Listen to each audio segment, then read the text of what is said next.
stay on the road and play against a Houston Cougar team that's I think they're 5-1, 4-1, whatever. They're 5-1, I think. And played last night. We played them last year, so this is a former Southwest Conference foe. So, and of course, Coach Kevin Sampson, his teams are known for their defensive tenaciousness, rebounding, physicality. So it's going to be a game we're going to have to play awful well. And one of the things I always tell our guys, our defense has to travel. You know, offense can come and go. And you want to be able to shoot the basketball, but I think your defense got to travel. And so it's an opportunity for us to get into the Houston area. Played there last year against Texas, and now we're playing against a Houston team that's the great kid last year. Obviously, he had, I think, 22 points here last year. Outstanding player. The Davis kid got hurt, and the guy that really hurt us last year was the Robinson, Galen Robinson, penetrating guard. But they've added more players to that basketball team. So it's a team. I know Van Beck is a guy that's probably their second leading scorer, but I think they do it with defense. And so we've got to obviously got to score, but we got to be able to defend as well. Mike, I got my own microphone. So pretty cool, huh? You got what now? I got my own microphone. Yeah, I didn't bring it with me or anything. Hey, Mike. Obviously, Arkansas fans are always into basketball, but with a lot of fans are anxious about the AD surge, the football surge. It was a rough football season. And I think I've heard from a lot of fans, they're really excited about you guys are having such a good start. Well, what sense do you have for how much you're helping the fan base get through a rough time with the way you guys, you're not just winning, but you're playing, really exciting basketball? Well, that's one of the reasons why I came here.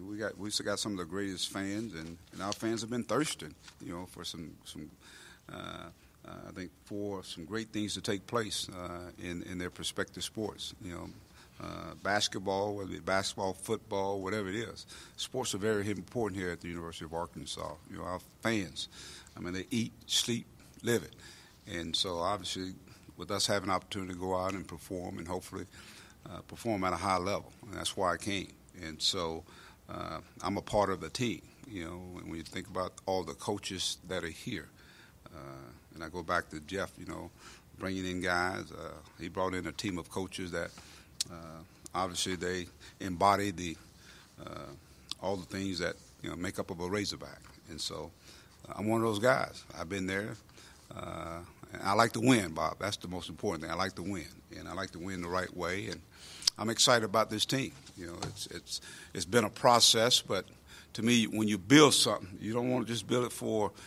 You want to be able to sustain, and I think that's what we've done. We've been able to build and sustain and build and sustain, and now hopefully we can continue to go in the right direction. Do you get a sense fans are into basketball even earlier? Because the season starts so much earlier now than it used to. Sometimes people aren't into basketball maybe until December, but people are really into basketball now. One, you guys are playing well, and two, they're really hungry for something to cheer for. Well, I can't get a sense of, you can probably get a more sense than I can on that. We've been playing, we've had 3 games here and 3 on the road. Now, the caliber schedule we've been playing, the caliber teams we've been playing, I think that excites people. It excites my players. So hopefully they are excited. Hopefully they're excited enough to come and fill Bud Walton Arena up.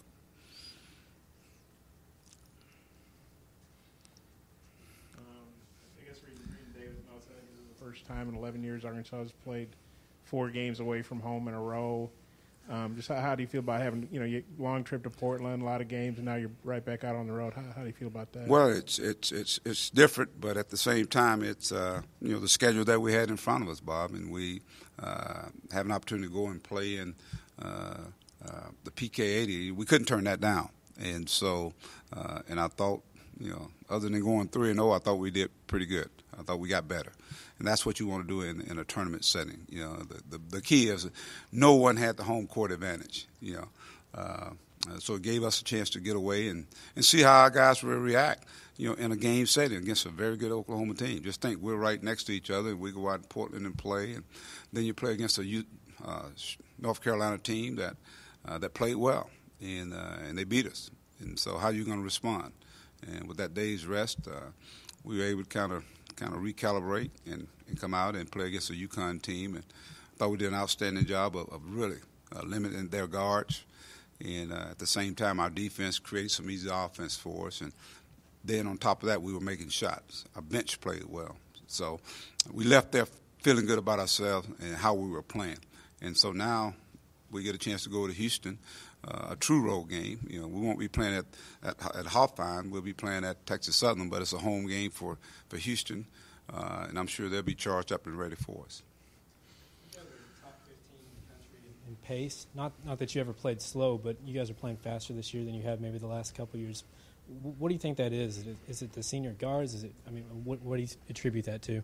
I don't even know. We were playing that fast as we. I don't know how you get all these percentages, man. You're pretty good at that. Yeah. I just know that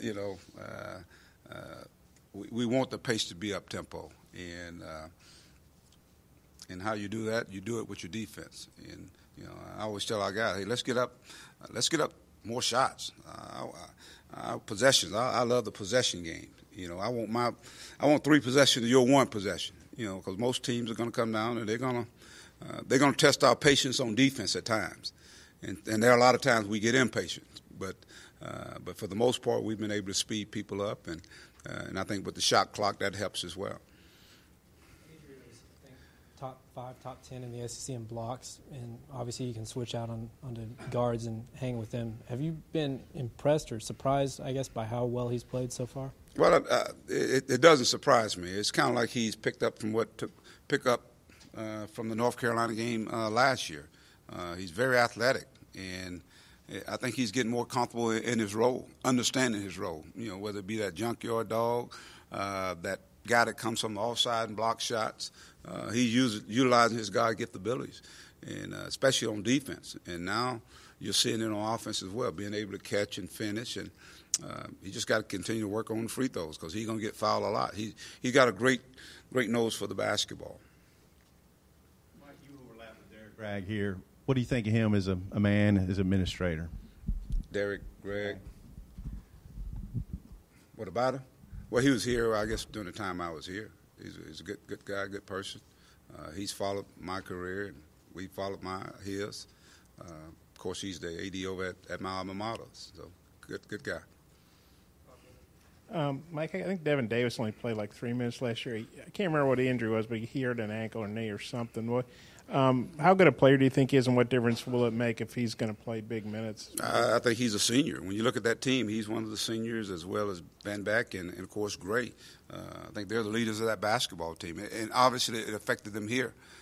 So I'm sure he's looking forward to the game. He's a physical, athletic forward who was one of the leading, I think, scorers and rebounders last year, and we're seeing the same thing this year. So with another year experience, and didn't have a chance to play against us, I'm sure he'll be ready to play.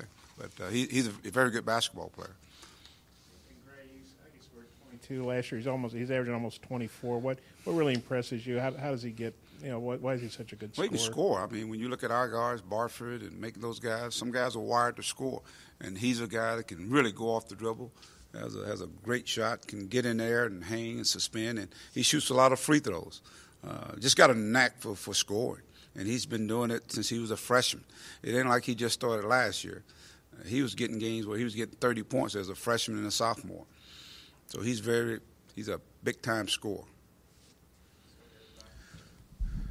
Jalen, he was a good scorer for you last year, but he had lulls. He seems to have gotten over some of that this year and has been more consistent offensively and has kind of created more offense from some creative shots. What have you seen from him in his development here in his senior season? Just maturity, getting comfortable. I think he's comfortable in what we're doing now. I think he knows his team. He knows what his role is, and he don't have to try to go get it. I thought last year there were times, he still thought he was playing with Motlow, but I think he figured out now he's playing with the Razorbacks, and so just maturity. I think it's more maturity and understanding the game. Understanding, how we play here, and just fitting his game in what we're doing. Mike, Dustin, I guess, averaged about 20 minutes out there. Or 20.